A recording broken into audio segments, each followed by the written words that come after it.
When you were a teenager, did you have anything in your wildest imagination that would have forecast the kind of world we're living in right now? No, I don't think so. What took you most by surprise? I think the rapidity of change, of things, technology coming along, that really is kind of ahead of our humanity. And we just... Ahead of humanity? Yeah, I think our technological advances and skills, we just have a hard time staying with them and keeping up with the potential that they all offer. Do you think it's difficult for septuagenarians to adjust to this world that we live in because it is so different from the world we grew up in? I have no doubts that it is difficult. If you're asking me if it's difficult for me, I resist it. I resist letting it get me down or getting me too confused. Do you think that it has an impact on humanity in general that's good, bad, or indifferent? This shift in our culture? Yeah, I clearly think it has an impact. Being someone who worked with kids as a teacher and still do, you have to worry that there's a certain isolation that goes along with technology. There's an exposure that they might be able to access that you might, as a parent or an adult, may not think is the greatest or at all good even. And so I think those are concerns. Do you think we who are in our 70s and 80s should still have a vital voice in a world that's being inherited by young people that's so different from the world we grew up in? Absolutely. You think we should have a voice? I do. Do you think we do? I think we should. Now, do we? Hard for me to say. However, being here in an art environment, I think this is one way that it can happen. That I just, in what I've seen so far, I see fresh ideas, fresh perspectives on all manner of things. And so I think whether we're heard or not, we have something to say. I have been painting since 2001. Before that I was a sculptor, but I always wanted to be a painter, so now I am. I like to paint people, and I like to paint paintings that address social issues, social justice issues. Women's rights, civil rights, yes. Global warming is one of my themes. Anti-war. I brought a piece called Because I'm Still in Love with You, and this painting I've thought about for many years because there's a song I like called The Dutchman, and in that song there's a line, "Long ago I used to be a young man, and dear Margaret remembers that for me." And it's about two old people who are caring for each other, and my painting shows that. It's two old people walking on a beach. And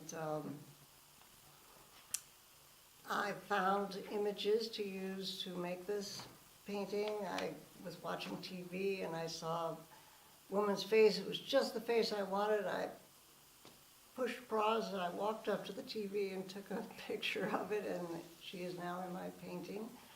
I used my own hands for hand models, and the bodies I made up. The rest of it is totally made up, but I'm very happy with it. And what's your motivation? Why do you paint? Because it's what I do. It's the only thing I know how to do. Which isn't true. I can do lots of things, but it's what I like to do. How do you feel when you're painting? I mean, do you get into a zone, or do you have to work at it? Is it just something that comes natural? All of the above. I'm not in a zone. I'm usually thinking about something else, listening to the radio, making lots of noise, having people around, but I just keep at it. I'm persistent. Just keep persisting. I'm an abstract painter. I've been working with repeated image, line, words for a long time. Yeah, how long? Back in the 80s, I lived in New York City, and that's when I began. I devised a rubber stamp to make a line, and I made line of color and then more color on top. Yeah. The whole point was to repeat an image and make a modulating surface and see what I could come up with just using a line. The painting I brought today is a series I'm working on. I usually work on a series, and then when it's done, it's done. So I've been working on this series probably for about 2.5, almost 3 years. I use lines. It's ink, oil paint, acrylic paint, and rice paper on a wood panel. And I do lines, again, lines, and then I do dots. The whole surface is covered with lots of little dots of color, so the surface moves like that. And this is small. I'm doing very big ones. I'm doing 30 by 40. They take a long time, obviously, because each little dot is made, dot, dot, dot. So Why do you do this? What do you get out of it? what do I get out of it? Yeah. It's who I am. You can't take it away from What me. do you I've mean? been So making. who are you? I'm Kathy Stark. This is my brief but spectacular moment. I'm an introvert. I can see that.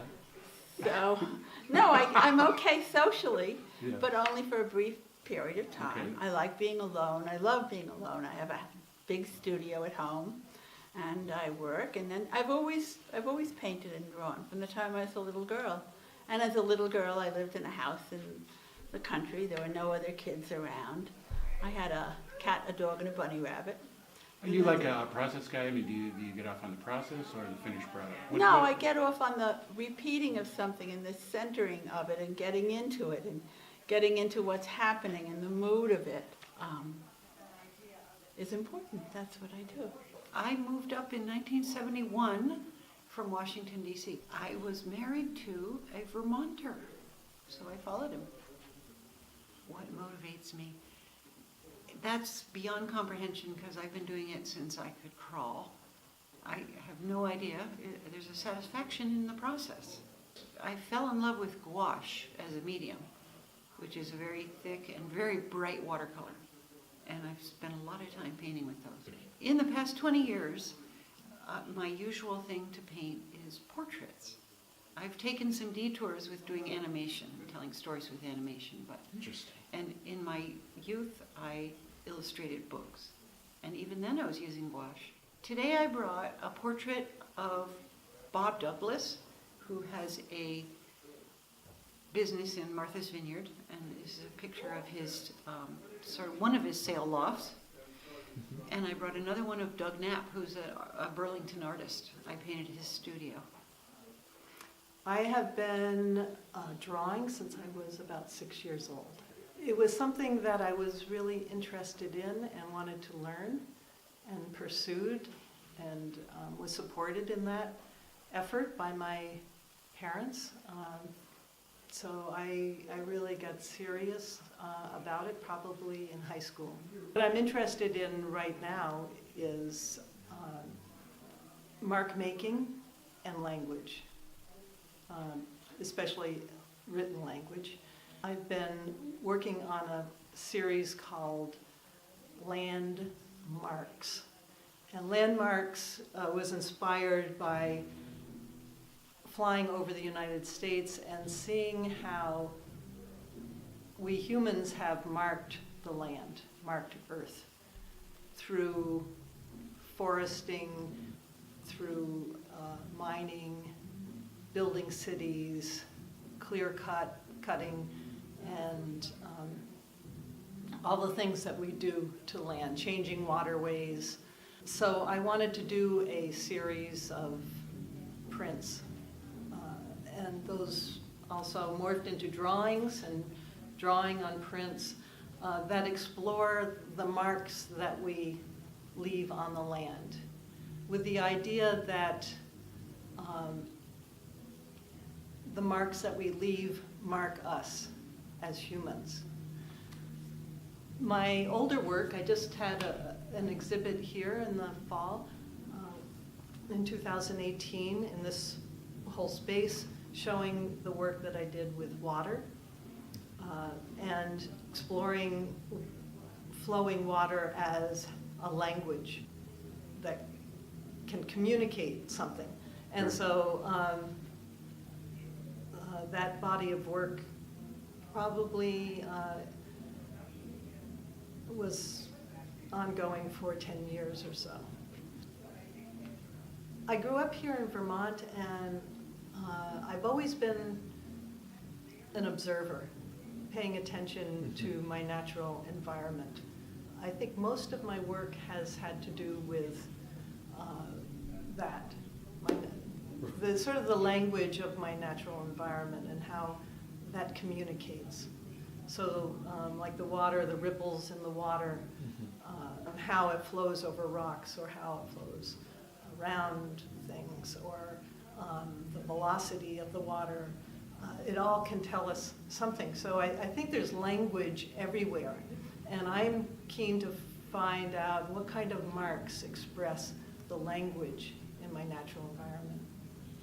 My mother was an artist and a teacher, and I took art in high school, and I took some in college, but then one art teacher at Duke went on sabbatical. So my mother said, you have to do something to make a living, so I had to take teacher training for high school. So I was a history major, and I taught some, but I still wanted to be an artist, and I enjoyed doing things with the children. And then I married a Foreign Service officer, and we lived around the world, Turkey, Thailand, and France. And when I was in France in the 70s, I finally got a decent camera, an SLR, and I thought, now this is an art that I could do, and still I'm traveling the world. It's a wonderful experience to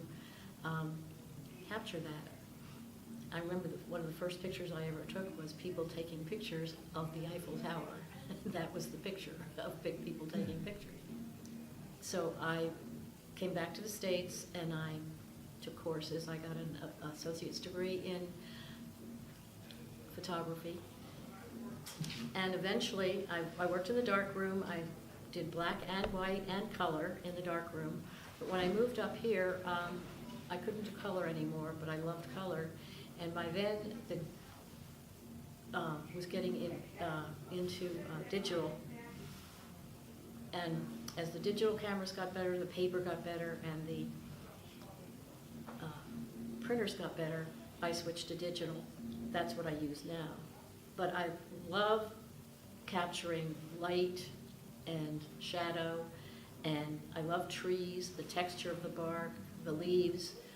I love architectural detail that goes into my history background. And the picture that I brought is of my cousin's daughter's bedroom, and it looks like a picture I might have taken when I first started doing black and white photography, but I did it last year. So I continue to do work that I started out doing, and then I expand to other kinds of things. I've done manipulated Polaroids, hand-colored work, toned work, but I just keep doing different kinds of things and just love it. I can't stop. Well, my reputation is mainly in watercolor. I paint watercolors and oils, and I brought 2 oils up here. But what I have as an art reputation is in watercolor. And I seem to be known for large-scale watercolors, but I just do those under duress. When I need the money. Well, when I need the money or a commission, I've done some The bigger the canvas, the more money? big commissions. It's not canvas, man, it's paper. Paper. Yes, harsh, 300-pound Oh. cold press. Okay. Yeah, and Which is subject matter, what do you like? still life. Yeah. Still life mostly. I've been doing girly pictures recently. I was in a sketch group with At your a age. nude model. You should be ashamed. Huh? You should be ashamed of yourself. No, I don't think so. I'm completely harmless now, but not in my mind, of course. Oh, I think my sources have become more internal, and as opposed to making a splash in the art world. At the time, I was an abstract painter for quite a long time. It seemed, I mean, after college, I went to the University of Michigan. I'm from Michigan, actually, originally. Grew up right on the lake shore. So Burlington is sort of familiar to me. I'm happy to have a body of water on the west. I have a show coming up in few weeks, about 3 weeks. And so my next project is to throw myself into framing, but I'm finishing work, and that will be it. I no longer have a New York gallery. Not retired. Old age hit the gallery before it hit me. Before it hit you. Yes. And so I've been showing I was showing in Northampton in a good co-op gallery for a while. And now I'm showing in Brattleboro, an excellent gallery, very professionally run. Looks like a Chelsea gallery, New York gallery, yeah. So you're And they're doing quite well. I have a show coming up, but it will be all watercolor.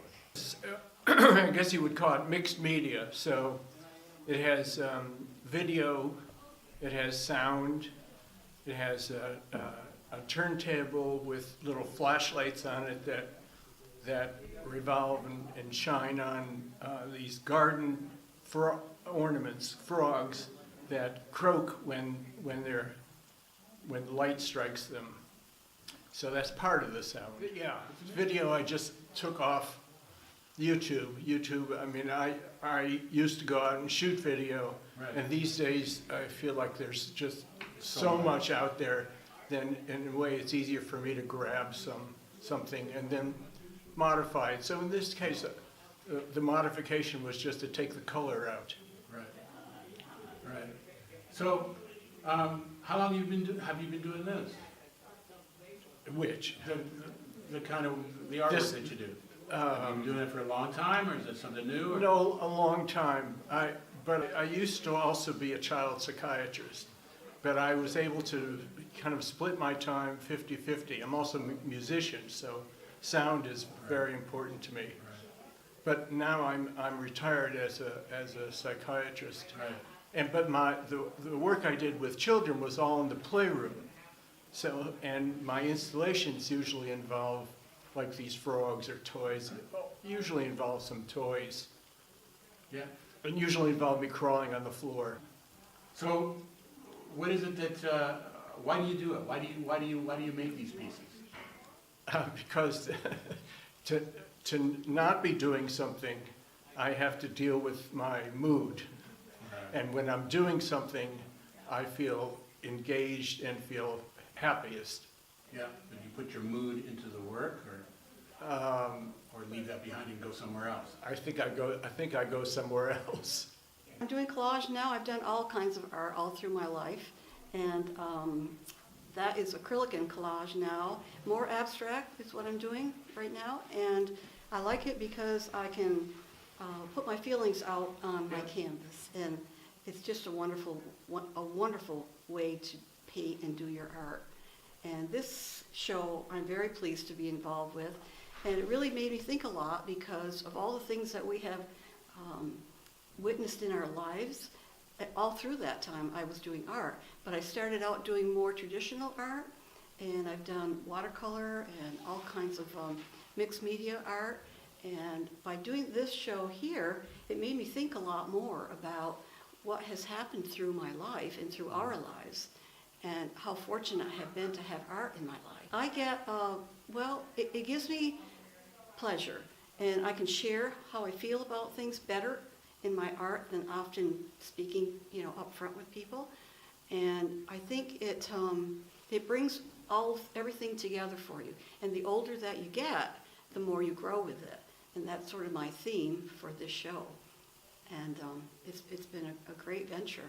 And we've had a lot of traumas in our lives, and so have all of us through the years.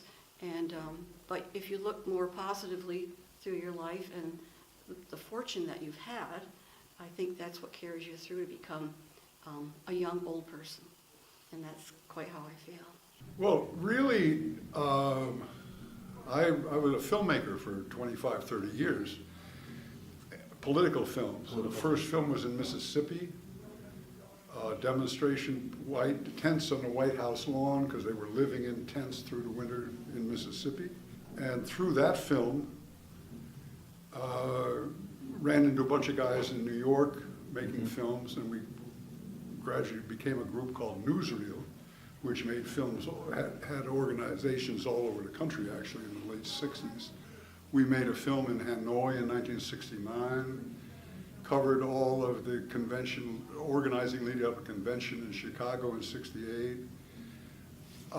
Then a big feature film, which was in Cannes in New York at the film festivals and everything, 3.5-hour feature.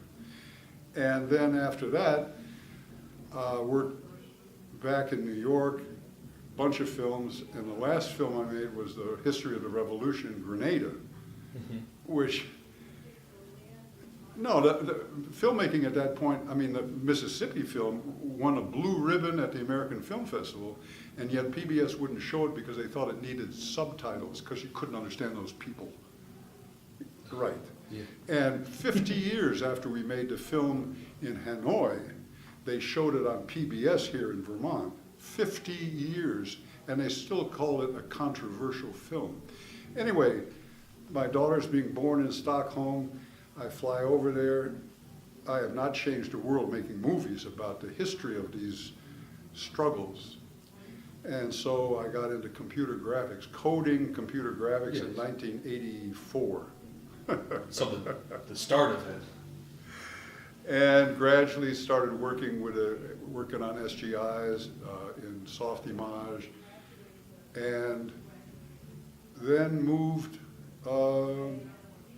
Anyhow, I mentioned all of that because the basis was a political reality that I'm trying to communicate. And I came back to Vermont, and there were a lot of artists and Buddhists, and like, what's going on? Half the people I was working with were killed, you know, in Grenada in particular. And so the computer graphics, all initially were going to video, making animated material. Finally working with the software which had evolved, making work, one piece was, I said, what about the computer work at the darkroom gallery up there anyway? And they said, oh, they're fine, thinking that was like a Photoshop or something, you know? So they accepted this big print, a landscape. And when we got down to it, I said, no, this is not just photographs been retouched or anything. This is complete ode, and we can't have that in the show. Oh, goodness. And so I moved from animation, a number of prize-winning animations, computer, AT&T International, all this stuff. But these were still, they were more abstract politically. And I remember telling an old Black Panther had just gotten out of 20 years of prison, saying, look, I'm making films now that I'm not telling people what to think. I'm making films so people can think about what they just saw. The last piece I've done, I mean, this piece was part of a series of a couple of years' work of this. So there are hundreds of naked guys with guns. And so I've been working with View, which is extraordinary, dealing with atmosphere. Anyway, those pieces are all around, recently, were all around a piece called, it was an hour video, called Auto Warming, which starts off in a parking lot with cars as far as you can see. Well, actually not, but just down on them. And the water is rising, revealing like submerged automobiles as far as you can see in cities and oil rigs and tankers and airplanes. And this is all like photographic. Yeah. And that's what I've come back to working on because I've just been sick for a couple of years.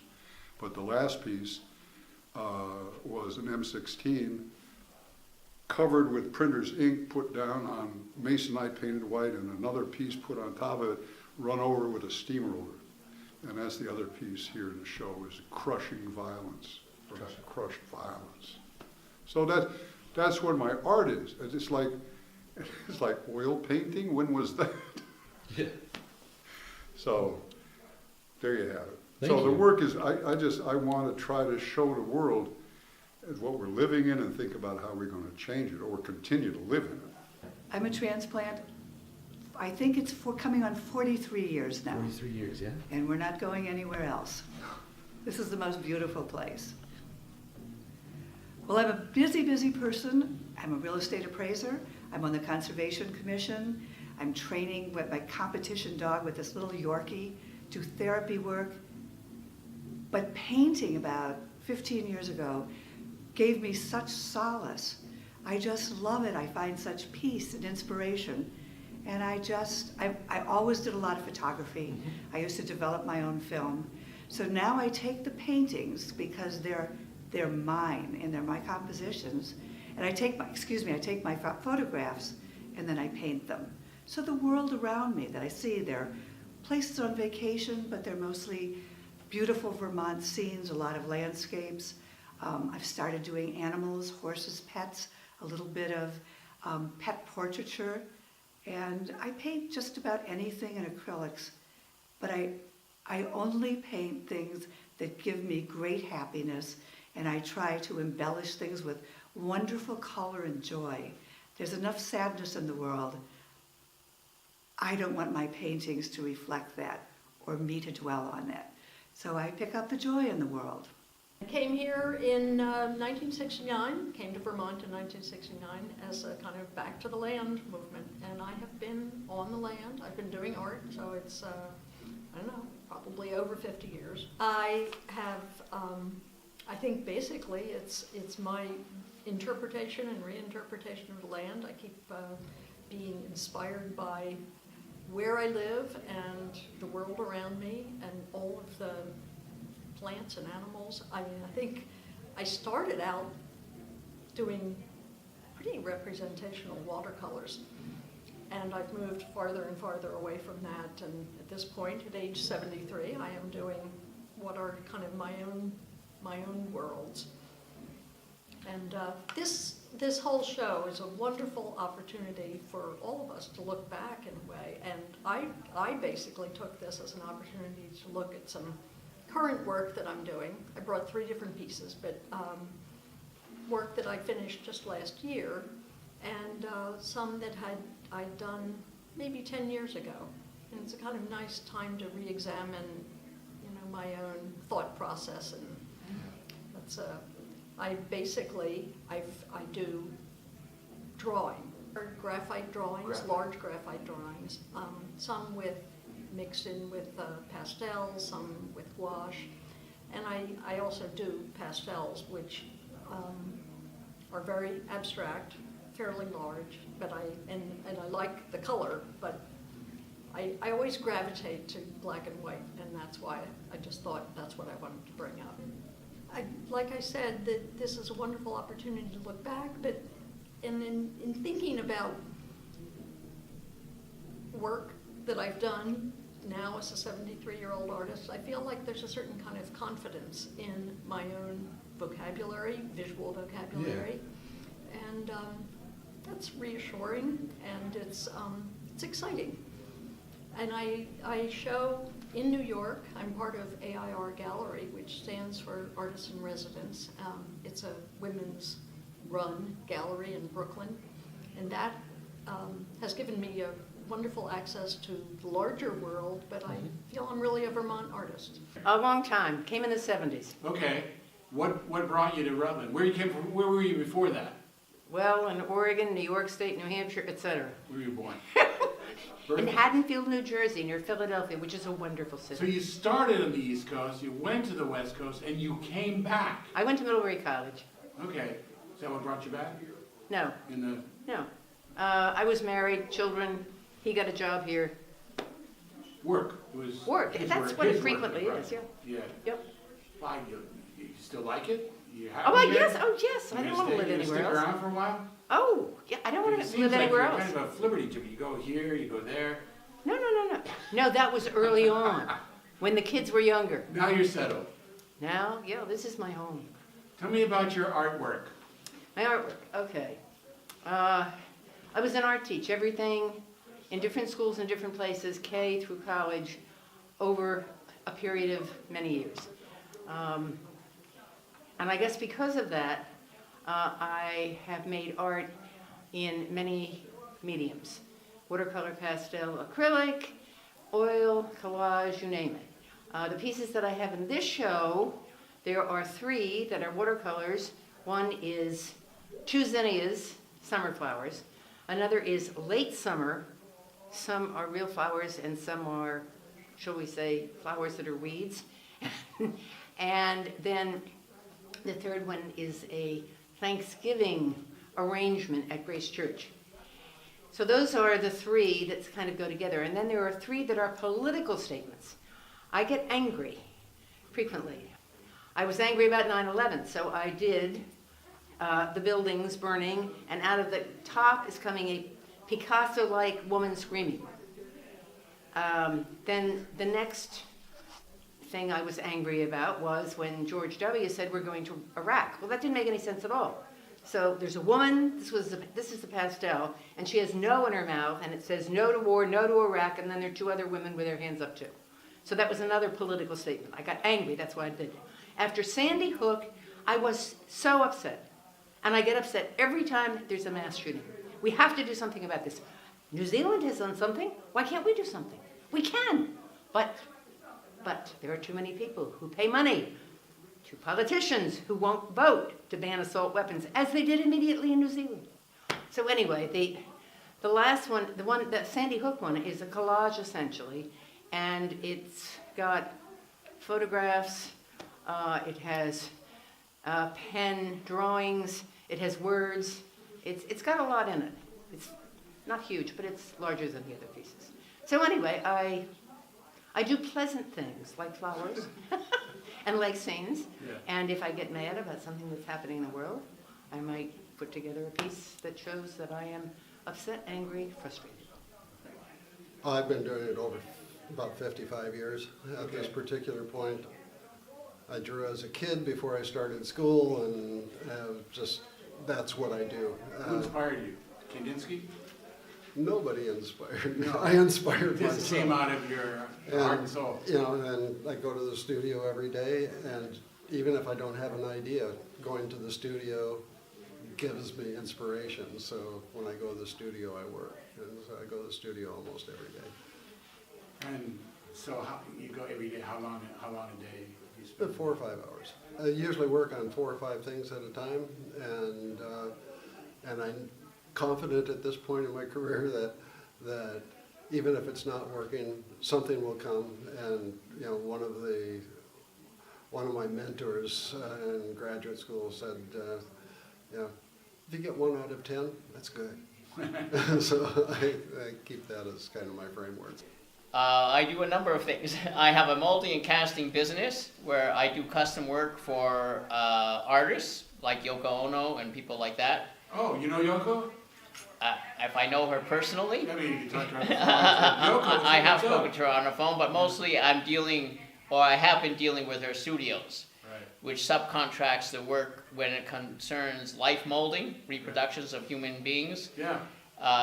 For her then, but now she's not doing that anymore. The last big job we did for her was in 2016, which was for the Venice Biennale. So that's one aspect of my work. I do a lot of work for a lot of well-known artists who can't do it themselves. Right. Okay, but it is their work because it's their concept, basically. Your piece in this show, though, tell me about that. Pardon? Your artwork, your piece in this show. Yes, but I'm also an artist. Besides doing custom work for people, I'm also an artist. So I do sculptures myself. I've been doing that since I was probably around, 19, 20 years old. Went to university, went through a fine arts program between 1966 and graduated in 1970. And I've received a lot of grants for my artwork, including a Guggenheim Fellowship, a lot of Canada Council grants in Canada, because I grew up in Montreal. Moved to Vermont about 35 years ago. I brought a life-size figure with wings. It's an Icarus. It's like a falling angel. Hangs upside down from the ceiling with its arms spread apart. So the Icarus piece is part of a series called The Angels of the Apocalypse. And a lot of my work, or practically all of my work, has something to do with either a statement against war or against the despoilment of the environment. So they are, for the most part, visually tough pieces. Sometimes they're a little hard for people to sort of understand or to take, because the emotional impact of the figure or the subject matter overpowers any kind of sort of what might be normally conceived as an aesthetic statement or an aesthetic action that the piece has, because there is an entire aesthetics to that kind of work, because all of my work really comes from creating a marriage between a part of the human body or an entire human figure and an object. And I try to integrate the two so that they become one, and they're making a particular statement about something or other. In this case, the Icarus, which is a good angel, so to speak, okay? There is an antithesis to that, which is a black figure angel, which has a chemical mask on, and what would normally go into the canister, instead the tubes go into the solar plexus of the figure. So essentially it's breathing its own sickness. You know, it's an environmental statement. So sometimes I might show the Icarus on one side of the room with the black figure on the other side to indicate the good angels fighting the bad angels for control of the world. This is a kind of analogy, if you like. All right. So I brought with me the Icarus piece alone. I don't think Vermont is actually ready for some of the really tougher, visceral pieces that I create. So I didn't want to upset too many people. Not that generally I'm concerned about that, but Vermont, has a culture of its own, where we have a crafts art kind of culture more so than a cutting edge art culture. So let's say where I'm showing my work is mostly in New York City or in Toronto, Canada. Yes. You said that you're from Clarendon originally. Yeah. Have you been in Vermont your whole life? I did leave after college. I left for several years and had a family, lived in New Hampshire, brought my family up in New Hampshire, came back to Vermont for a wedding, and ran into a high school friend, and a year and a half later we were married. And that's Tom Seward from Seward's. So now I've been working up at Seward's for the past 28 years, gosh. What drives you, what inspires you to make art? That's a wonderful question. I think that's a wonderful question. It's sort of an innate passion. It just sort of comes out. But like I mentioned, I see the numbers and letters and colors. So color has always been my strength. I feel color. I see color. Color is very part of my life. And now that I'm older, I'm finding I gravitate to put color in more simple form, simplify my life, trying to make my life less complicated. If you'll notice my artwork, if you see my artwork, you'll see it's sort of, much of it is a vivid color and not a lot of extras, just a vivid shape or feeling. And I think that it has been my surroundings, enjoying and seeing the color in my surroundings, and wanting to experience the color. I think that's what's probably drawn me to artwork, and then there's so many wonderful facets of it that I've enjoyed. Helping others with painting has been fun too, as I'm older now, whether it's my grandchildren or friends. Sharing the things I've learned has been a fun part of painting. But what pushes me, I think, is wanting to feel that part of vividness, of aliveness. And it's got to be interesting, it's got to be different for people of different ages, which is interesting, you doing this with with people of us that are older. The pieces I brought today were my favorite subject right now, happens to be pears. And so I brought several pears that the colors I felt went well together if they wanted to hang them together, so that they would enhance one another, as opposed to bringing different pieces. So I thought those out. And most recently, I've experimented with a looseness of abstract. So I brought some abstract pieces that are, I can say, just sort of fun color, just fun color. But I think the pieces, especially the pairs that I do, as I explained, is helping me sort of simplify things in my life and simplify things in my art. You'll feel that. And I've been painting now since I returned here from New Hampshire 28 years ago. I started at the Chaffee Arts Center with a class. I have always enjoyed art, always been a part of art communities, whether it was supporting art, taking lessons, being involved in arts organizations, on boards of arts organizations. But when I came back here 28 years ago, I enjoyed some classes at the Chaffee. They inspired me, and I've taken other classes and to enhance my skill. But it's my passion, and I think it's only enhanced as the years go by.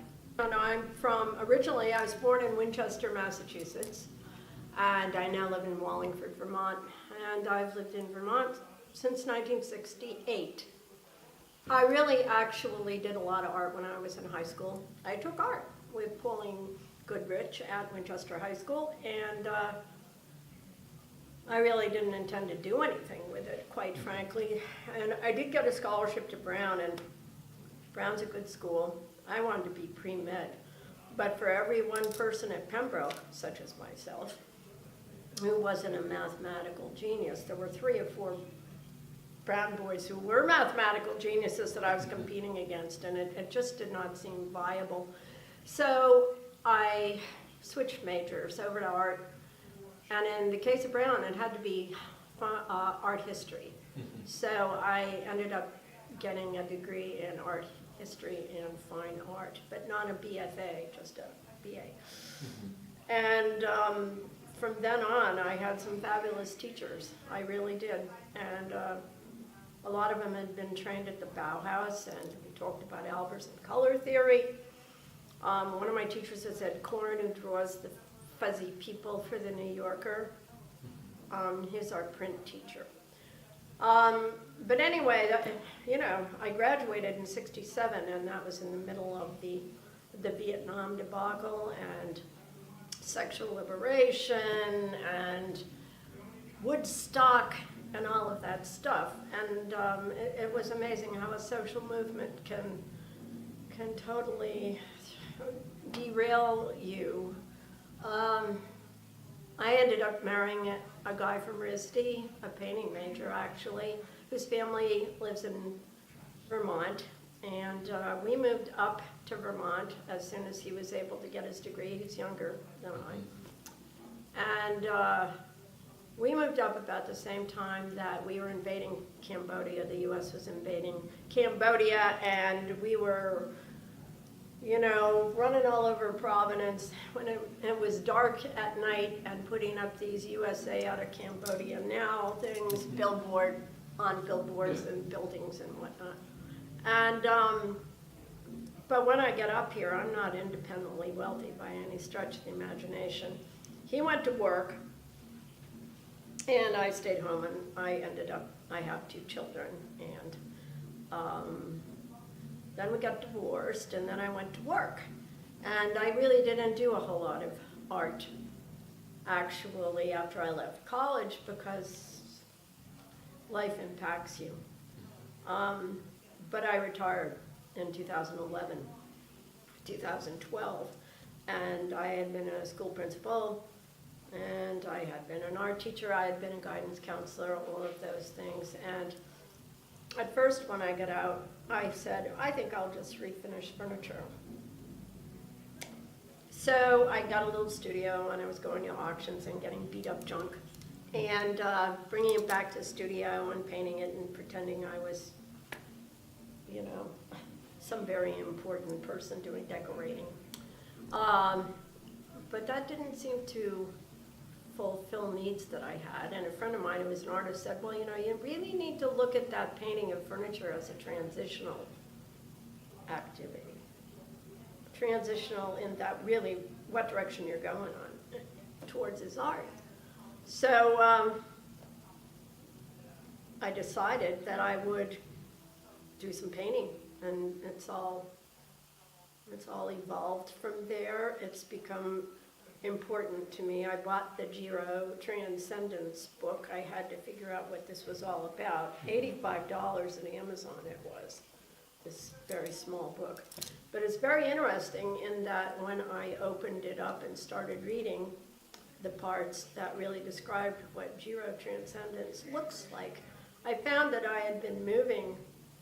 In other words, I already was there, and what had happened is somebody had written a body of work which kind of encapsulated the stage of my life that I seem to have entered. It's very personal. I'm not particularly representational. I mean, I figure photography was invented, so, you know, we don't need to be doing photography or super representational stuff.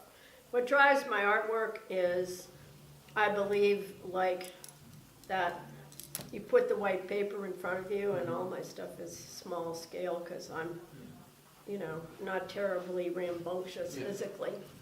You put the white paper in front of you, and in this particular case, this was a very strange, this particular painting that I brought in with me was very strange in that it sort of has some symbolism in it, and it's sort of a record of events that occurred. The problem was that I painted a couple of those animals before they got involved, and we had an owl kill a rabbit in our yard. Well, I painted the picture with the owl and the rabbit 2 or 3 days prior to that happening. So that particular painting is got some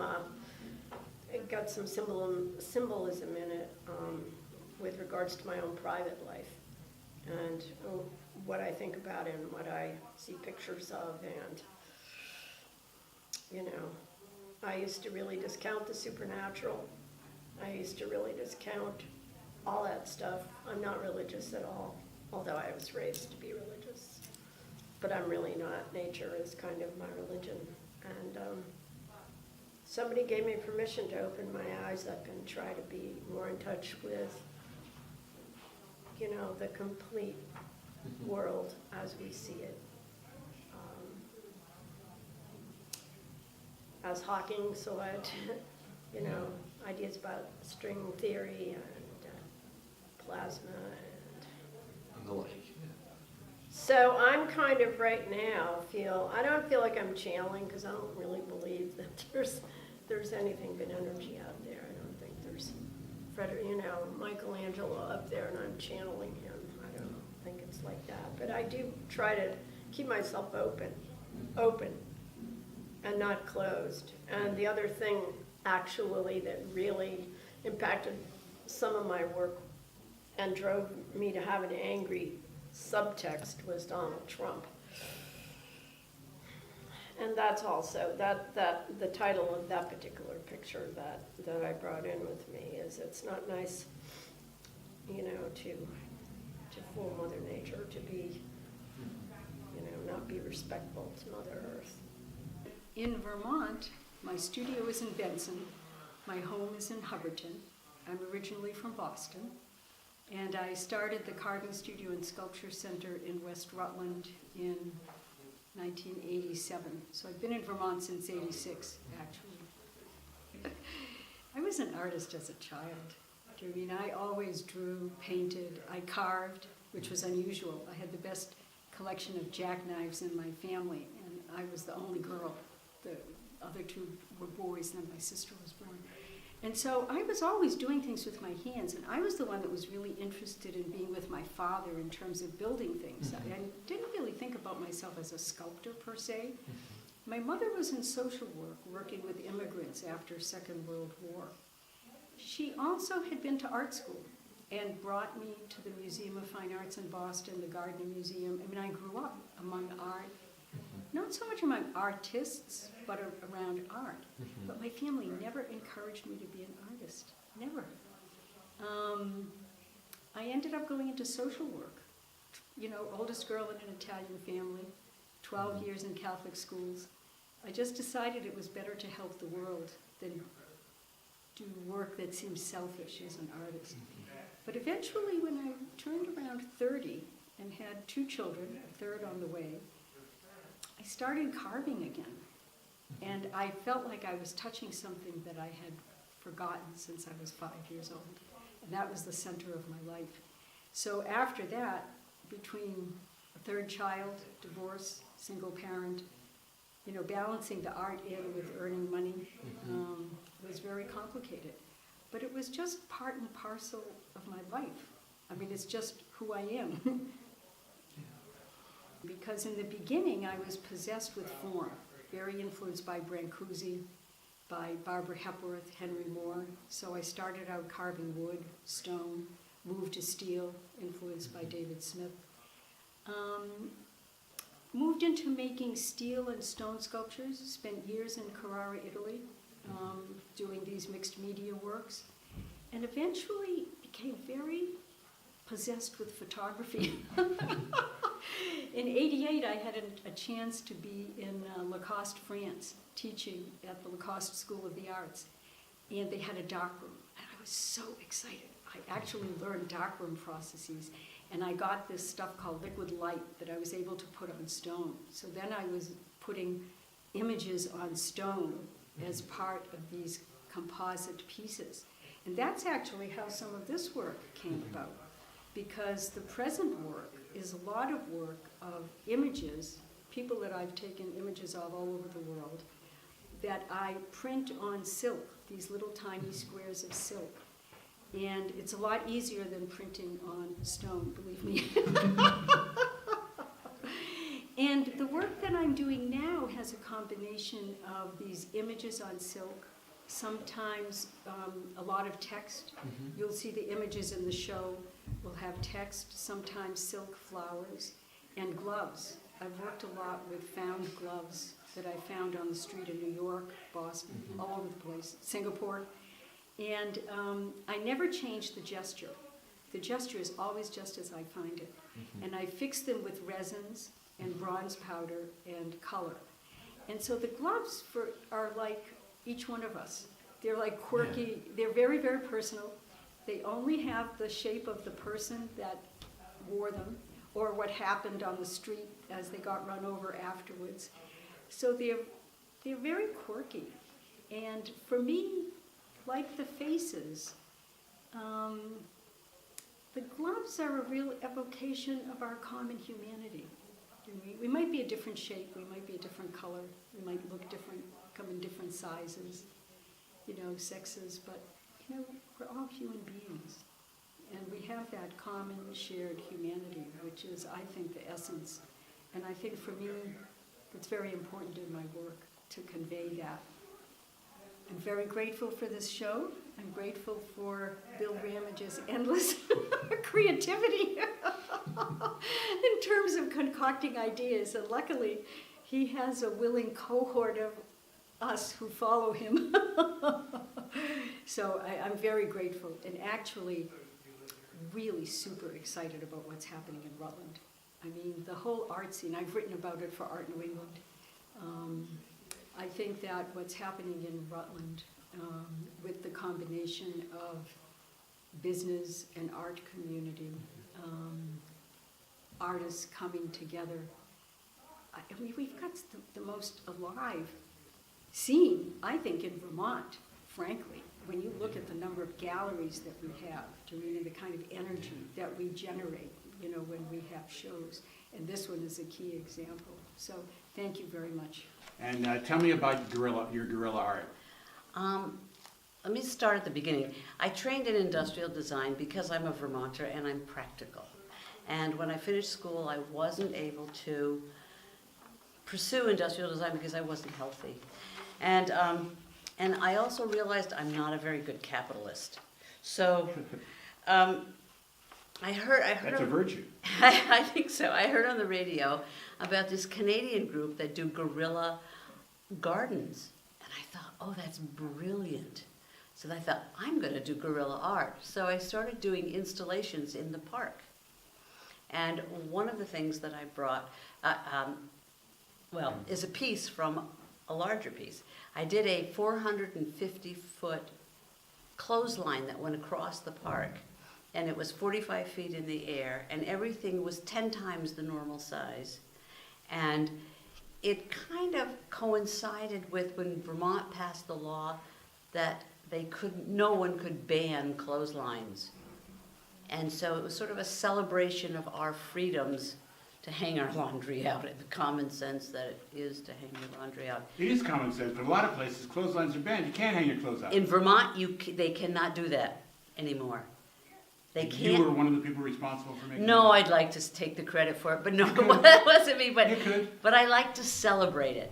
I like to celebrate the people who said this is ridiculous and forced that law through. And it's just, I love the whole concept of it. So what I brought were a gigantic pair of boxer shorts.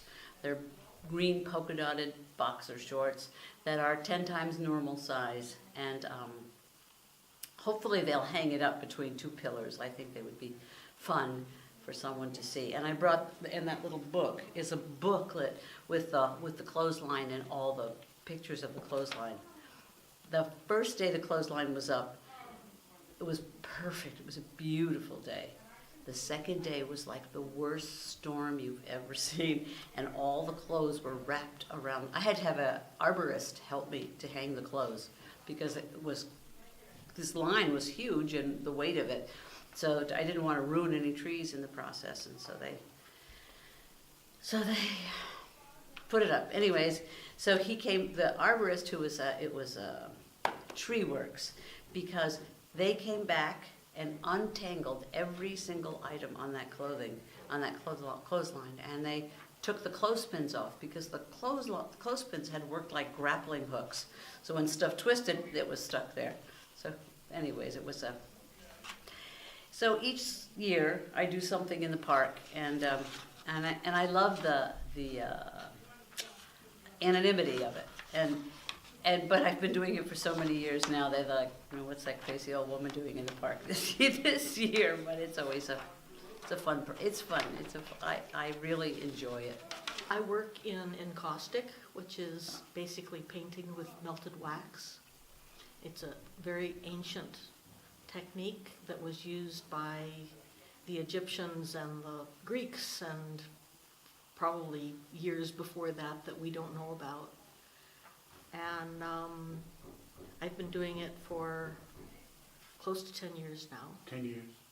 But you've been making pictures long before that, though, I imagine. Before that, I was working in a very similar fashion, but using paper, using handmade paper. So in Costa, what's it on, if it's not paper? It's on boards.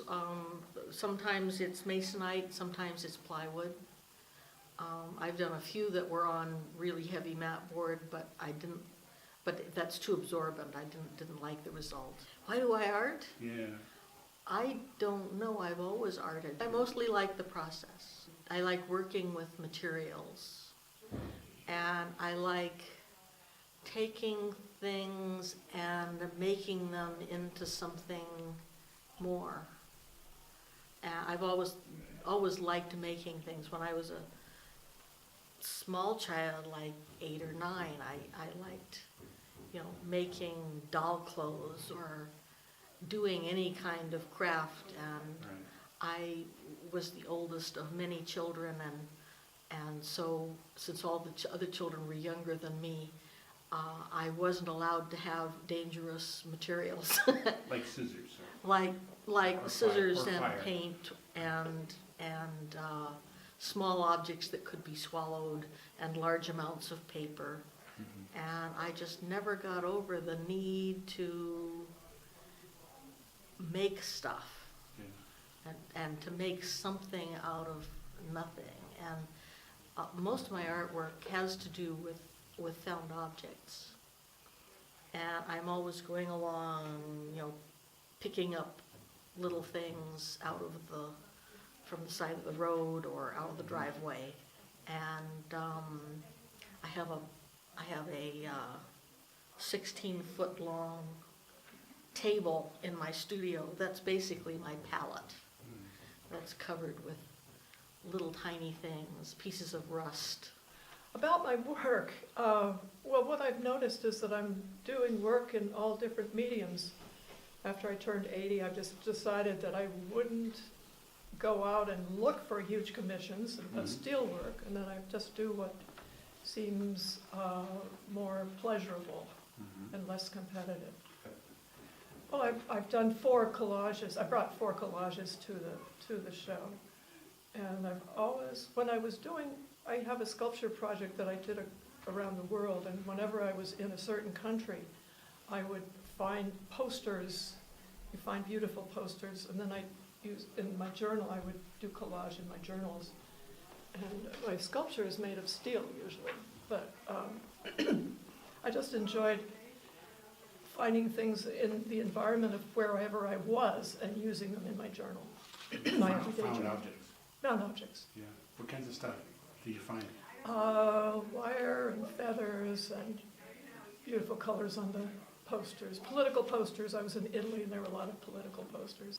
Why did you move up to Vermont? Been a dream ever since I've known about it. I mean, Vermont has a very special character, and I like that character. The mirror, in effect, is a filler for the frame, but you can't fill it with a painting because a painting competes with it. It's an art form in and of itself. So I needed something neutral to show the frame off with. So I've done mirrors. I also do chalkboards, bulletin boards, whatever, but primarily mirrors. I've been working in wood since I was 10 years old. So, and I mostly build houses, but I also do cabinets and stuff for them, and one thing and another. And my son's wedding was coming up, and it was like, well, what can I do for my son for his wedding? And that sort of came out of nowhere. And my son looked at it and says, Dad, you gotta make these. So I've been making them since. The wood itself. So does it speak to you? Oh, absolutely.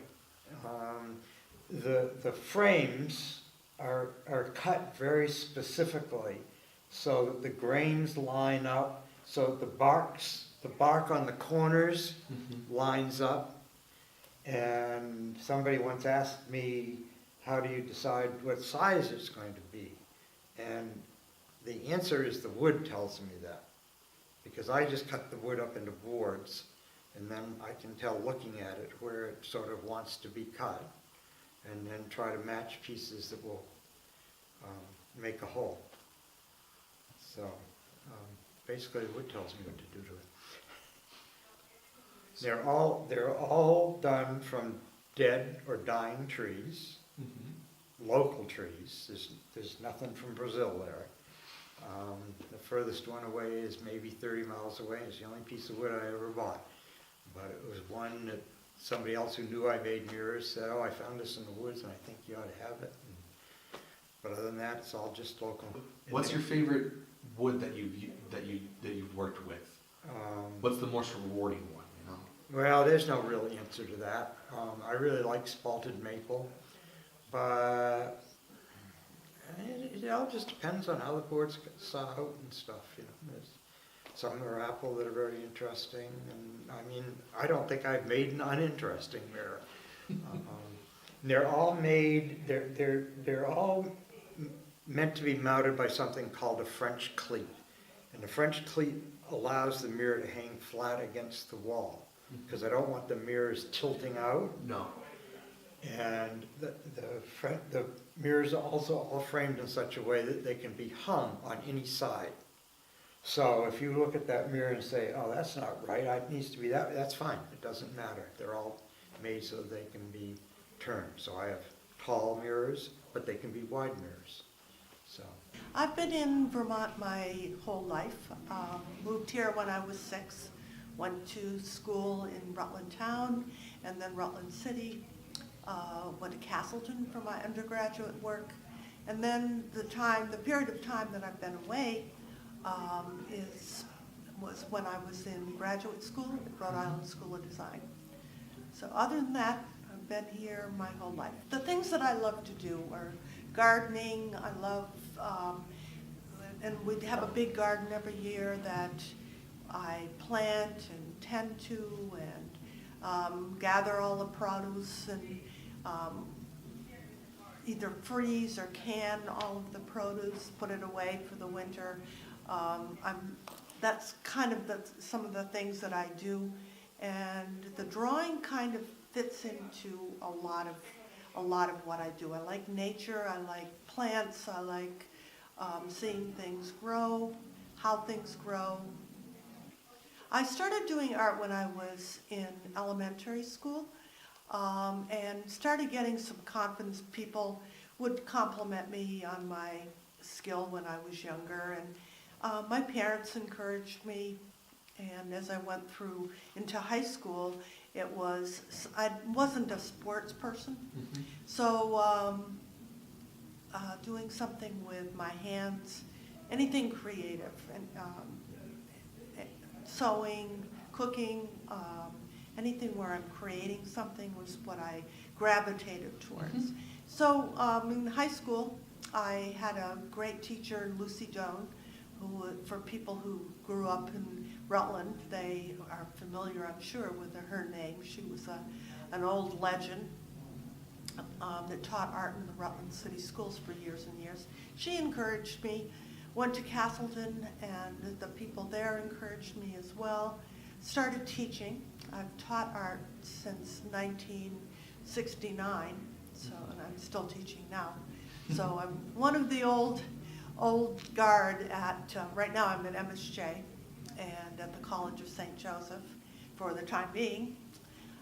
Fortunately, we're not going to be there next year, but I'll still be at MSJ next year. Really enjoy teaching and giving the kids my knowledge, passing on their knowledge. The pieces that I brought all have to do with nature or things that grow. A lot of different kinds of plants. This piece is called New Rhubarb. I was in my basement working on the laundry, and I looked up. It was a nice bright spring day, and I could see through the window in the basement that the rhubarb was beginning to grow. And never really looked at it from that point of view before, and that's what this drawing, the subject matter came from for that particular drawing. But I like discovering things that I haven't really noticed about the way a plant is growing or developing or that kind of thing. I moved to Vermont in 1973, and I've been here ever since. What brought you here? I was looking for a job. My husband and I had lived in Europe for maybe 4 years, and we couldn't keep staying in Denmark, and we couldn't get our residence permits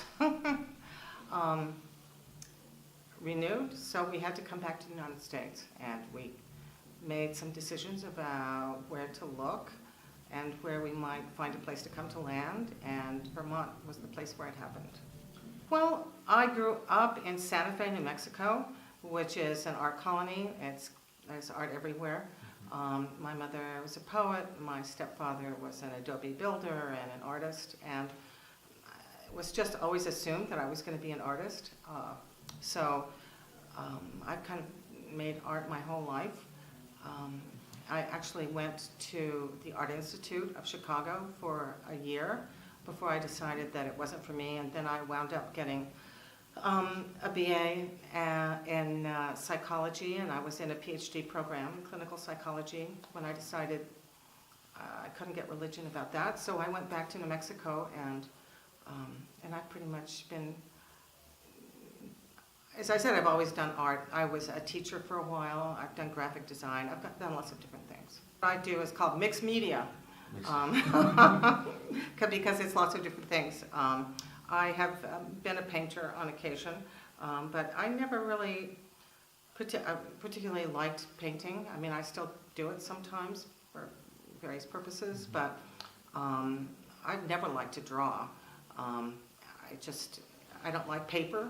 Paper is very fragile and it just gets dinged really easily. I like things that are already dinged. My favorite materials are weathered materials that I found objects of various kinds.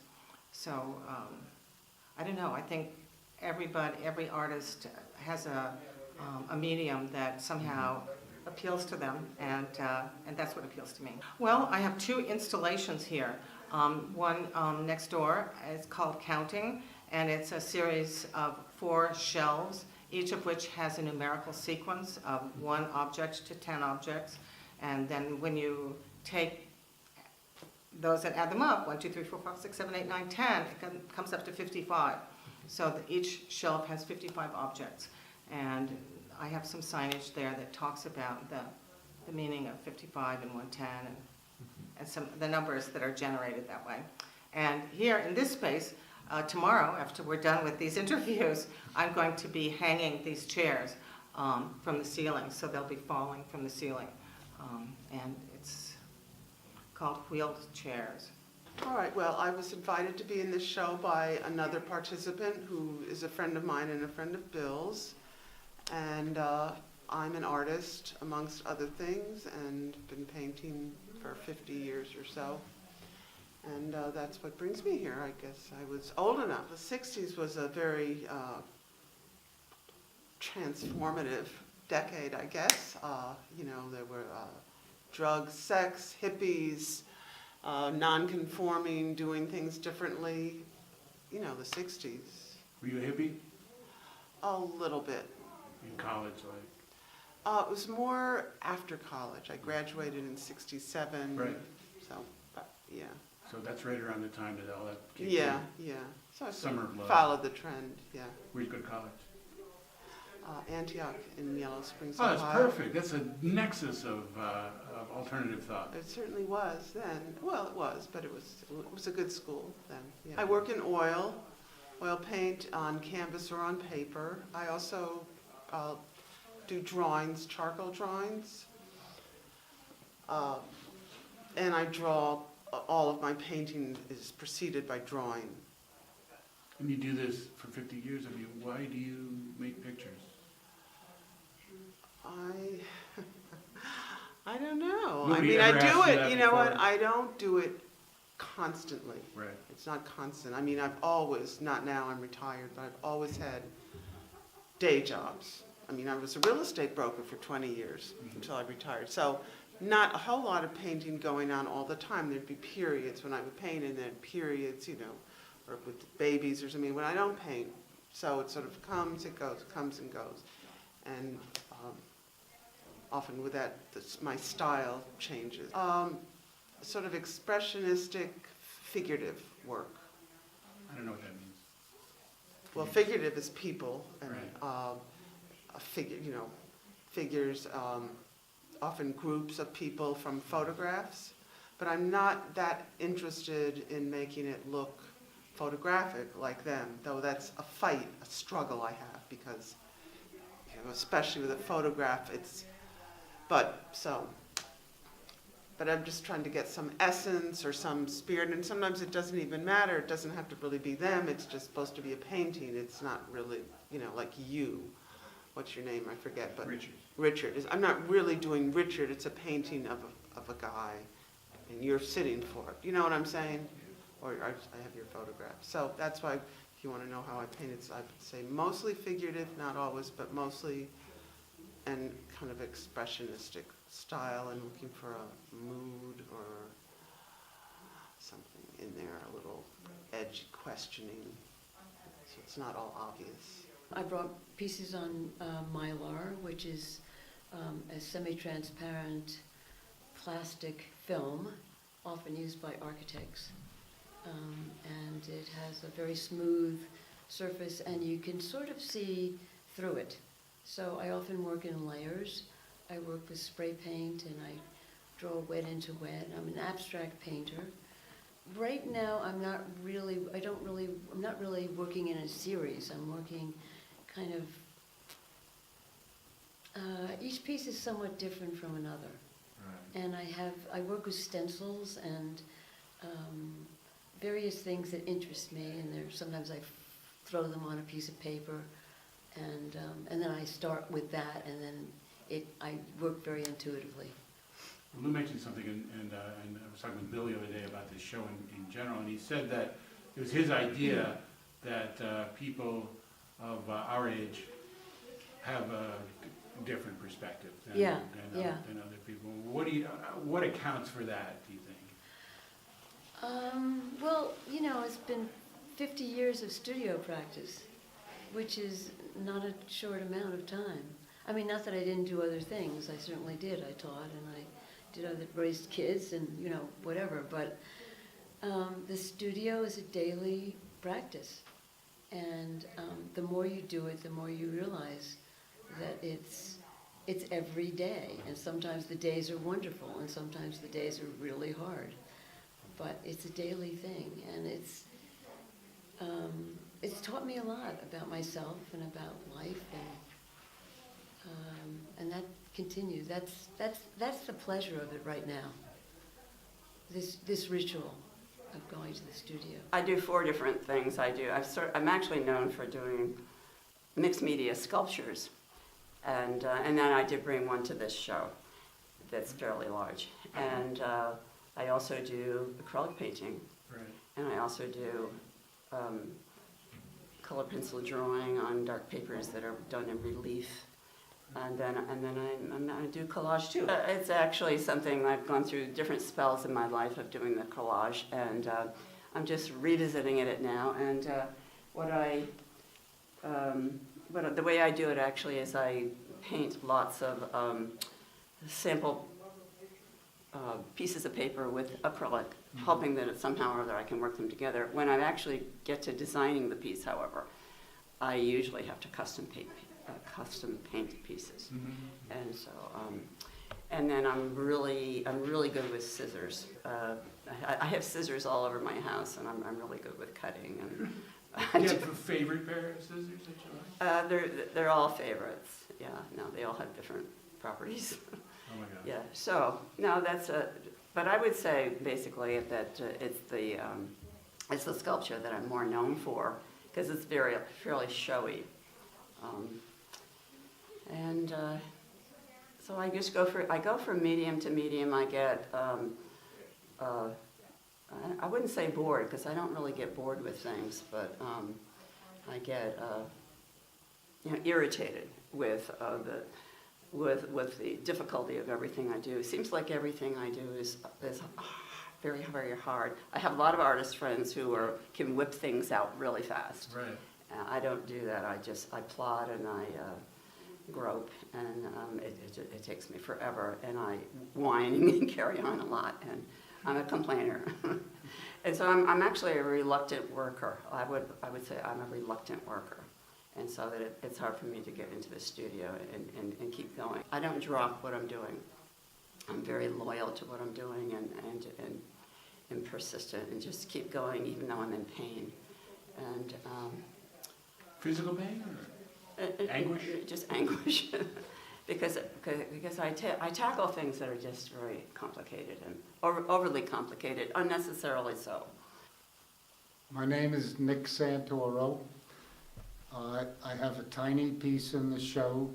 There's a small plastic stone with a bobblehead wire with a postcard of Brancusi's muse on it.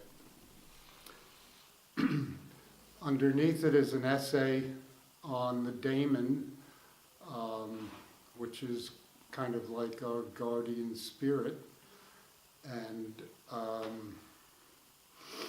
it's meant to convey that to follow one's dreams and one's daemon means to go places that you never anticipated. And to be an artist is to go to those places. I have a second little, bigger piece, which will be outside, which is called Kick Rock Very Hard.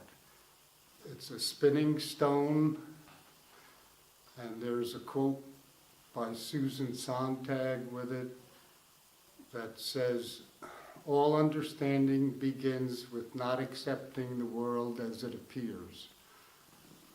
The point being, if you follow what I say and kick that stone, you're going to suffer greatly. So I'm really glad to be in this show. I'm experiencing the vast glories of my eighth decade, and those glories, as my organism ages, those glories are very varied, and I'm quite happy about it. I came to Vermont in 1987, and I have done art, stone carving in particular, because I was compelled to do it. As all of us artists are compelled, otherwise we wouldn't do it. Thank you. Grew up in the wonderful town of Shrewsbury, Vermont, where my parents started Spring Lake Ranch back in the early 30s. Spent 20 years doing community organizing in New York City, and came back to Vermont, and now I've been in Montpelier since 1978.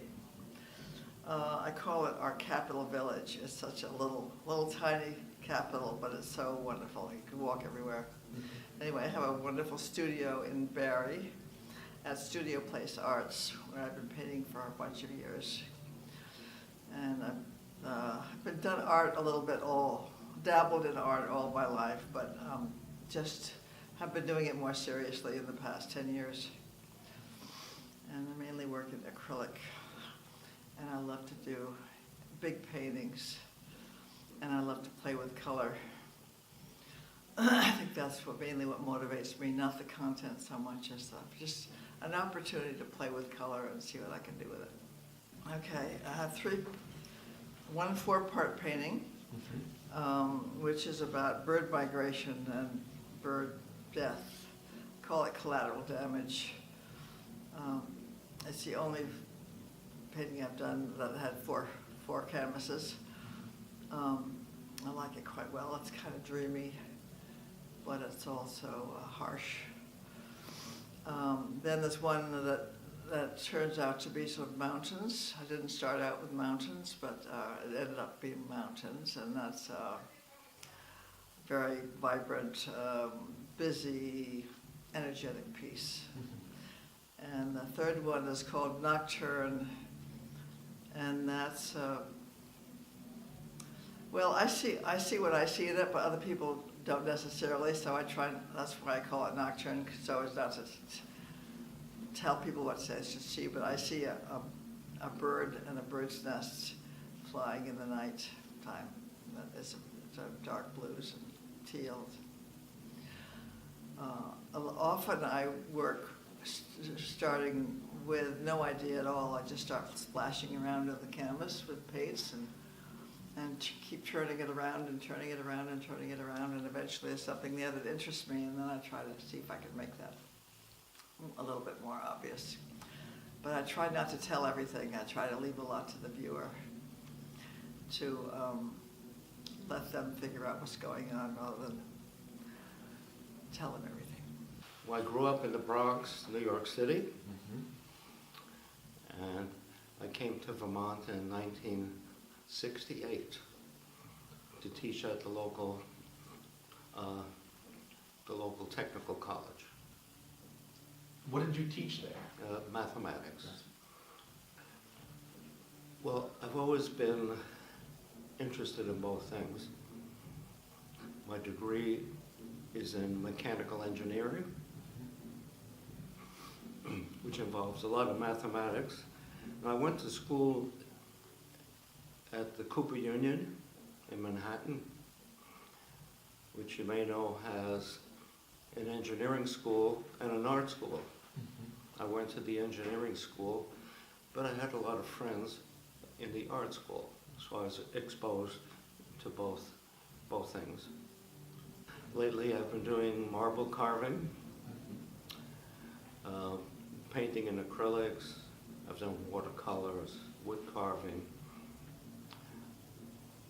steel sculpture. I have some outdoor pieces that are steel and stone. So I don't have any one medium. I feel comfortable trying different things. What inspires you to make your art?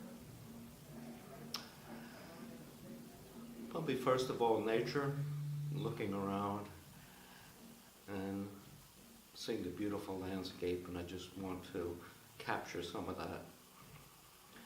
And also, surprisingly, mathematics and geometry. I have a few pieces in this show that kind of bridge the gap between art and mathematics. And I've done quite a lot in that area. Somewhere it's hard to tell whether it's mathematics or art. Gotcha. Yeah, they kind of run the gamut. One is a small sundial, which kind of reflects my interest in celestial art. When I worked as an engineer, I did a lot of celestial observations because I worked for a company that made star trackers. And that got me interested in the heavens. So there's a whole segment of my art that deals with celestial themes. Another piece is very geometric, in fact, explicitly geometric. It's based on a proposition by Euclid. It's called Three Golden Triangles, and I give the construction in a wooden wall sculpture that's kind of reminiscent of a Mondrian. And alongside of that, I give an explanation of the geometry, explaining how the construction is made and how it's interpreted and how Euclid interpreted it. I also have a few landscape paintings, acrylics. I've been painting a genre, I guess, for the last 30 years or more of baseball players, and that is because my father was a baseball player, and at some point I decided that I would, I never saw him play. He didn't get married until after his career, but I did see him play. He had a team when I was a boy. I guess I was probably 8 or 9 years old, and that's the subject of my painting, which is in this show, which is Crestview. That's the town I grew up in.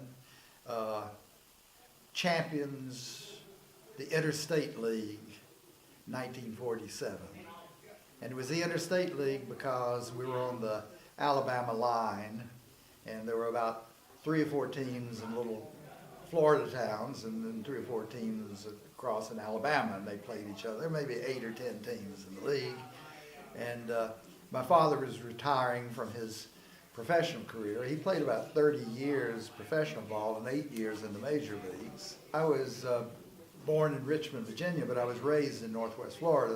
That was my father's home. He always had a little ranch there that I grew up on. And but I went to school out west. I went to school at UCLA. And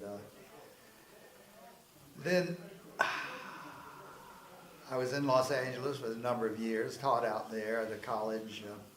and showed at a gallery in Los Angeles, the CJ Gallery, for about 6 years. And then I moved back to the farm in Florida to work with my father with the cattle for 3 or 4 years, but I decided I needed to get back into the swimming thing, so I took a job in Vermont at St. Michael's College in 1976. Doing what?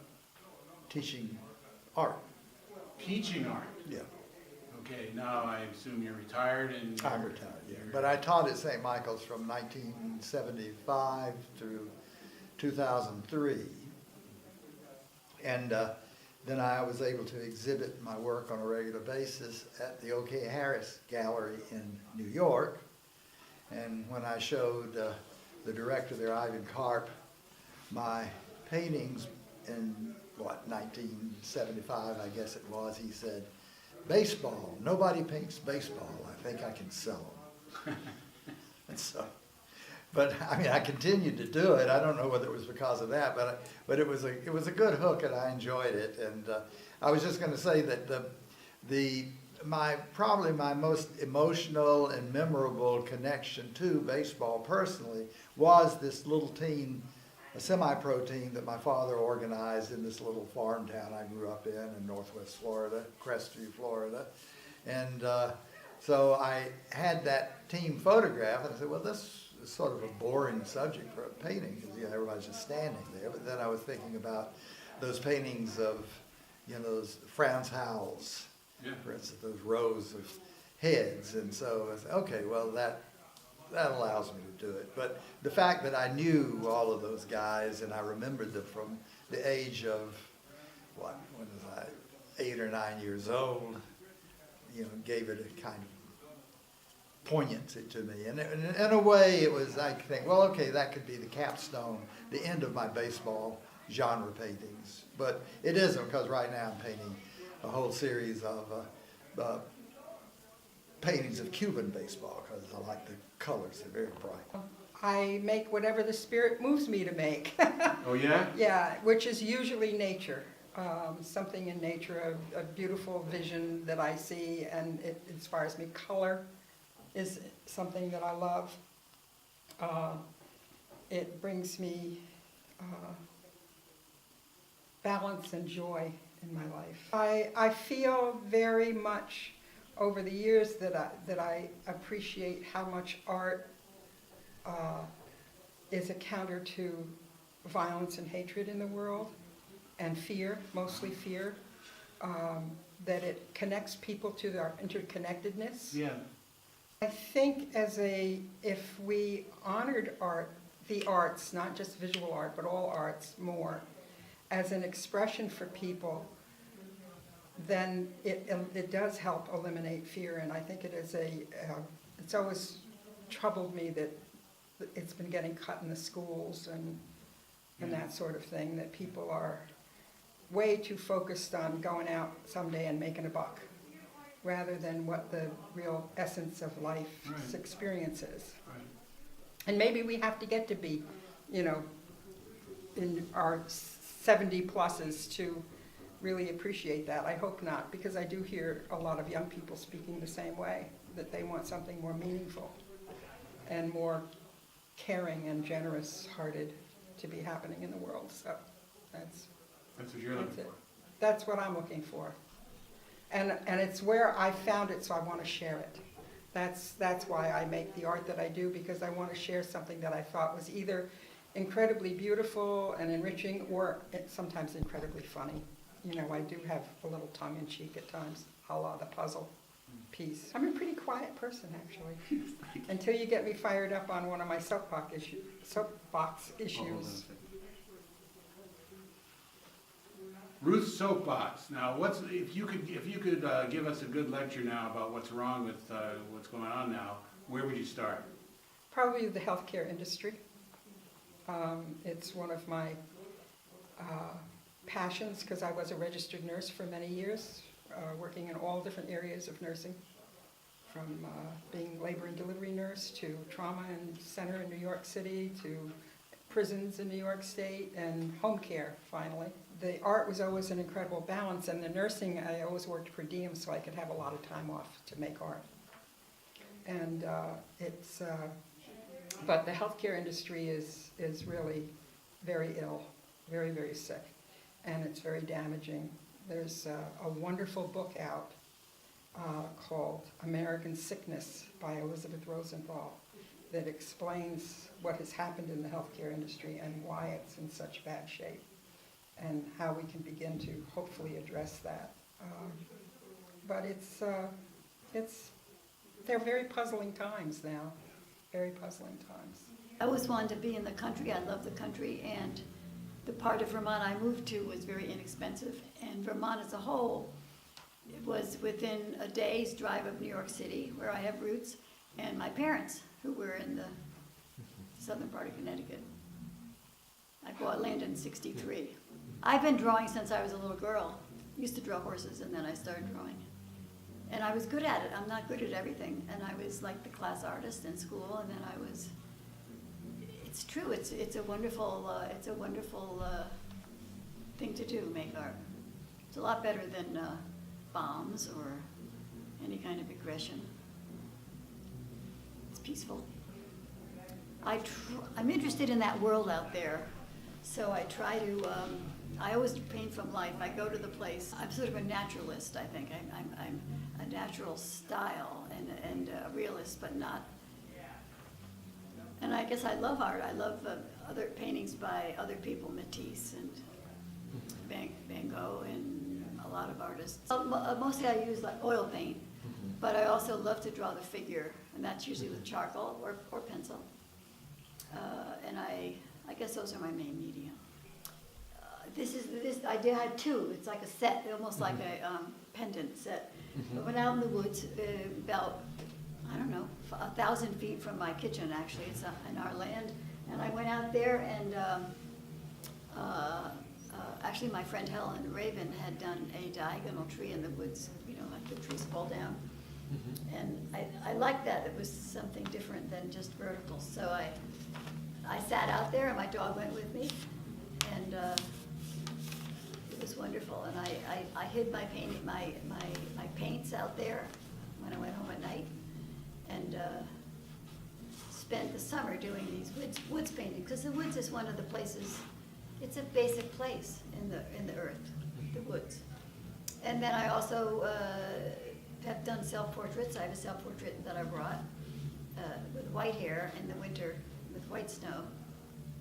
And I've done self-portraits since I got married, and then I had a baby. So I've done about 20 self-portraits, different stages of my life, and this one I brought here is the most recent one. And I started out breastfeeding and being pregnant and getting married. There's paintings of all those stages. And then I brought one other painting I brought for, which is also within a few hundred feet of my kitchen table. But it's down the driveway, and it's an elm tree that I always like the way elm trees grew, the way the branches, it's like a wine glass, the way they make a V, and they're very wonderful shapes. So when you draw something like that, it's like you're participating in it, and that's what I enjoy doing. I think it's an exciting time to be a woman artist, because it's our gender has been basically ignored forever, and so it's a voice people haven't heard a zillion times. I feel like it's, and I'm also a feminist. I'm an activist and a feminist and a pacifist and all that stuff. So I like to, if I can, make some works be political. I went to Cooper Union, but I was just too discontent with people telling me what to do, so I left after a year. It was a good school, and I made some good friends there. But fortunately, that was New York City, so I could find other artists to hang out with and pursue my art ideas, find my vision in New York City, and find the growing figurative art movement of the time. And then when I was about 30, I married and moved to Vermont. And then we have a little place in Lowell. So Tell me a little bit about, you start with art and what inspires you to do art. Well, what inspires me is a complex question.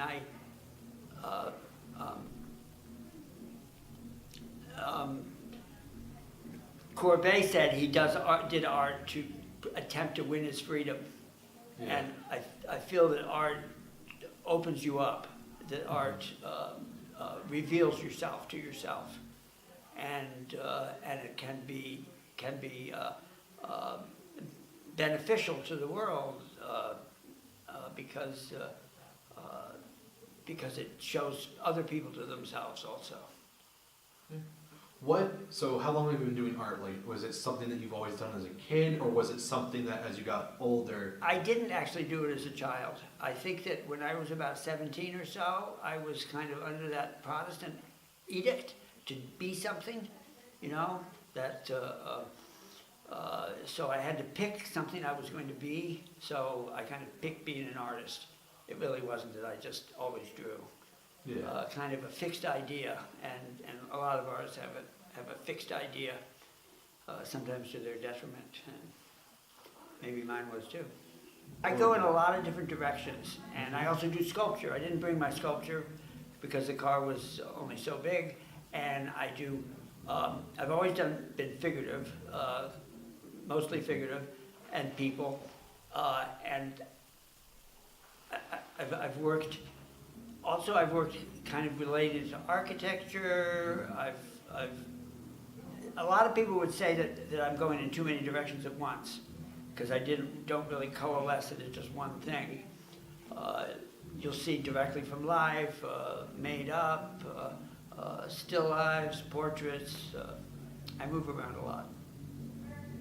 Well, when you work from life, very often you see something in the real world that kind of sweeps you away, and you say, I want to capture that. I want other people I want to be able to see that. I want to fix that in my consciousness. So that's when you see something out there that's beautiful. But sometimes you work from imagination, you're trying to find something that's new, that hasn't been seen, that's I don't know, it's like, I guess that's why artists use images instead of words. You get lost in the words sometimes. Bless your heart for asking. I'll never be a native. I've been here for 16 years, but I'm still a newcomer. I've always been driven to make something, and it's varied. I wrote, considered myself the next great American writer when I was about 5 years old, and I wrote all the way through, as soon as I could hold a pencil. Before, my mother would write down things that I told her. And I published some stuff, published a lot of stuff. But I switched when I was in my 40s somewhere, because I had done everything in publishing, from write the jacket copy to the introduction to the book, to editing the book and doing the indexing and comparing to other books. And I've done it all, but I never actually, I published things, but never what I wanted to publish. And I was kind of like, I guess, burned out, or it wasn't appealing to me anymore. I realized that when two people came to me, the experienced writer, for advice on how should they start. One wanted to do a Vietnam story, as if we needed another one, and one wanted to write some poems about a trip to Aspen. I saw they had the spark that I didn't have anymore, so I quit on the spot, basically.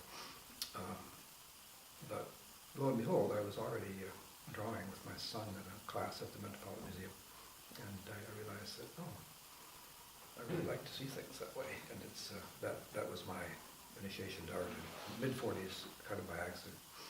Well, I have a certain way of seeing things, which, as far as I do two things: figurative art, which is, well, there are several pieces in the show, and I have a way of looking at people and figures, and I'm expressing, to my mind, some things behind it. One person just paid me a huge compliment. A woman I didn't know said, "Oh, you're a feminist." I thought, wow, what a compliment. I mean, yes, I draw nudes, but I draw them in a certain way, and she thought I was feminist. I don't know, there's just something I see that I want to pass on with those. And the social justice things are about 4 years old, and that's a reaction to, all the injustice which is around. I mean, it's sort of over the top, and I've been what have I done? And contemporary stuff, immigrants, I have several pieces on immigrants is a big concern of mine. That's what I'm going to pursue quite a bit. And racism, I mean, I have one of the Black Lives Matter people who was shot, an African-American shot in San Diego by police. He's in a triptych along with an Auschwitz victim and, Aylan Kurdi, who was a 3-year-old three-year-old Syrian boy who washed up on the beach in Turkey, was trying to immigrate. 3 years old. So those things move me, and I have, besides voting and talking about it, I've decided in the last 3 years to get as much art out there as I can. One of my immigrant pieces has a space for hundreds of signatures on it, and it'll be up again soon. I'm hoping to get more. My latest piece, which is called The Birth of Love, which is it's actually supposed to have an accompanying little accordion of poems with it, which I've written, and there's space for more people to do, but I was in a rush, I couldn't figure out quite how to mount it, so it didn't go all over I'll add that sometime. But that's a figurative thing, and another one is vessels number 20. Yoga is important to me, and I've had, I don't know, I've drawn maybe 20, 25 yoga poses from people that know it much better than me, and it occurred to me, kind of by accident, that if you sidelight a figure from the back, I photograph models and then draw from the photographs because I can't afford to have a model there all day, and I'm slow and I wouldn't get anything anyway, maybe that day. If you sidelight a human being from the back in a darkened room, it looks like a vase. You just get the outline basically, and very little in the middle, depending on the lights. It looks like a vase. I did the backs once, and people liked it, and I've done 20 of them now. And I find a real unity theme in that, because yoga says that, I think it's Hinduism actually that says it, but yoga certainly is consistent with it, that we're all the same, and the universal side is the back, basically, and then our individual side is the front, and there's a lot of implications in that, I guess, in Hinduism.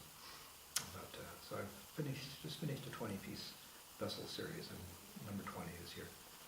And I brought 2 social justice pieces, both of Auschwitz victims. That's what's here. And a couple of miscellaneous figurative pieces. Anything that goes against the essential truth, which I do feel passionately, is that we're all the same. We are all the same. There is no human subspecies. Scientifically, we're not, any human can mate with any other human on the planet, so there's no subspecies. But racial differences are the tiniest little bit from the genome. That's all. There's like nothing. It's like more than eye color. We're the same. We can pretend we're not, and the people, fight wars and things, thinking they're just because they have to have an in-group, but we are all the same, and that is my issue, basically. Well, I've seen this gallery before, and I think it's wonderful things happening here. And what Dora Image has been doing is terrific. I only know this gallery and gallery, the Alley Gallery, which I was in a while ago. But it's nice place, nice feeling. Basically, as soon as I crossed across the state line, it's like I felt like, wow, this is where I feel like I need to be.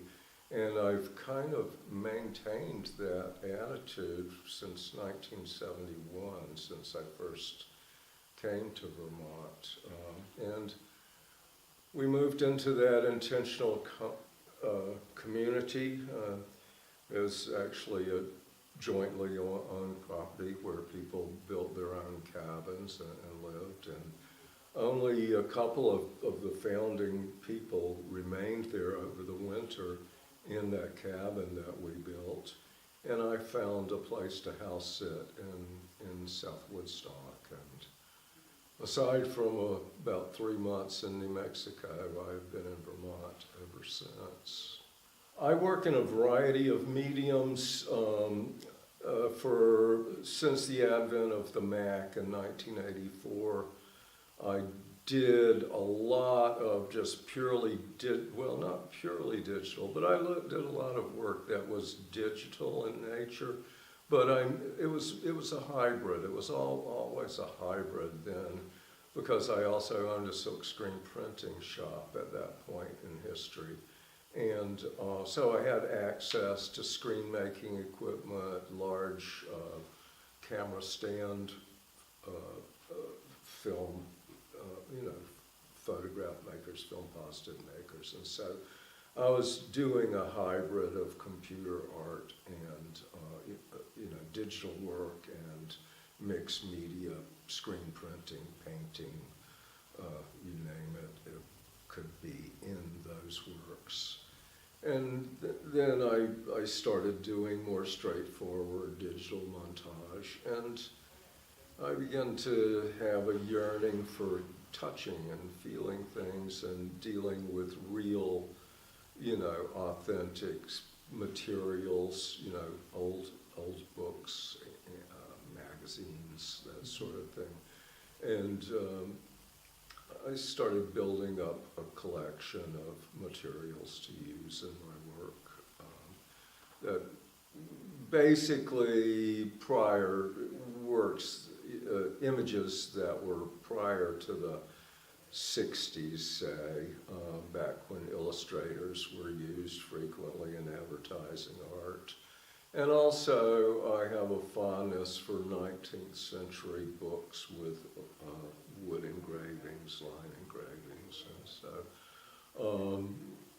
every once in a while I will find a book or a publication of some sort that can give me inspiration and fodder for building art that can last me a while. Collage is my main medium now, and I'm starting to expand the scale of that collage work by printing on colored paper and getting beyond sort of a tabletop size and getting something a little bit bigger. Still not big work by today's standards, but I'm easing up into something a little bit bigger. I would say art as an activity started full tilt around age 3 when I was inspired by my cousin, whose name was Nero Steptoe, and he's a Native American guy. He's a Cherokee. And he was a NASCAR racer, and when you're that young, you're really pretty thrilled with the idea of big, loud race cars. And so he was my hero, so that inspired years of work drawing race cars. And then after I was a little older, I started thinking, I think I might like to be a designer. I might like to be a car designer. And so I would spend my time lying on my belly in front of the television set, glancing up at it once in a while, but otherwise drawing hot rods and visions of cars of the future.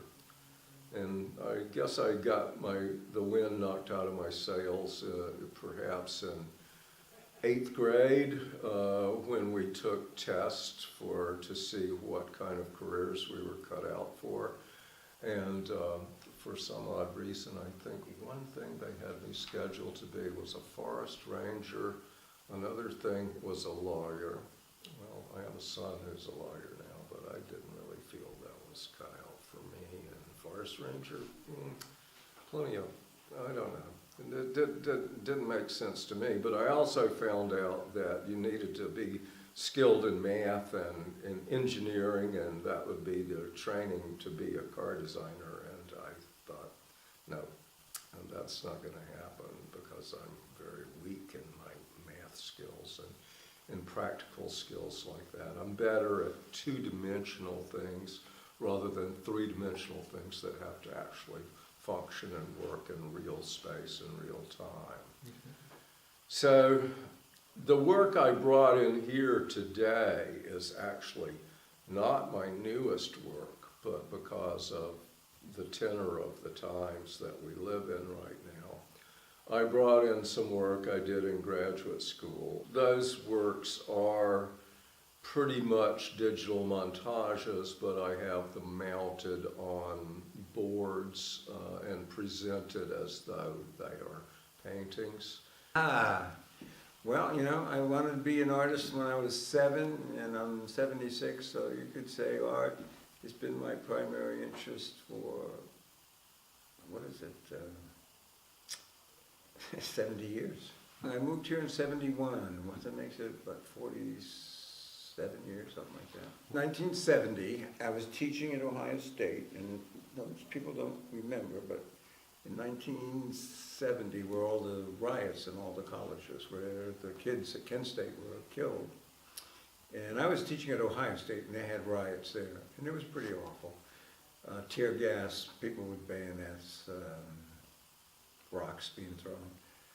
And that went on for 10, 12 weeks. And I don't know, I lived in a cordoned area. You know, when you live in a cordoned area, first of all, there's curfews. You know, you couldn't be out after 7 or at night or before. Yeah, a curfew from 7 to 7. You had to be in, you couldn't be out. If you were out, you were arrested. You have absolutely no civil liberties whatsoever. Someone's going to stop you every block with a weapon and ask you your name. You have to prove your identity. You have to prove to them where you're going, what your purpose is. And if you can't answer their questions to their satisfaction, you're just arrested. Well, after 10 weeks of that, I said, well, this is not what I want to do. So I came to Vermont. I had no reason to come to Vermont. I just came to Vermont in 1971. And have been here ever since. I like to draw. About 1% of the species are visual thinkers, and they have to make art. They have no choice. Inspiration is trying to find something interesting enough to fulfill this responsibility you have. And yeah, so, and it's not easy trying to find something, but it's hard work, actually. It's not inspiration. It's not like it comes out of the sky or some muse that whispers in your ear. You have to stay focused and decide, you know, is this interesting enough to consider it worth looking at? So, we are, us 70 and 80-year-olds, are truly interesting generation. In the statement, I make it clear that if you were born between 1938 and 1950, you became of age somewhere between 1950 and 1975. Those years were just an incredible period of time. It was a huge transition. And we all lived through that. And when we all pass, which is, you know, in the cards, it's coming, that piece of history will cease to be a living piece of history. It's like, you know, Civil War veterans. Nobody knows what that experience was really like. They can think about it, they can empathize, but nobody really knows what it was like.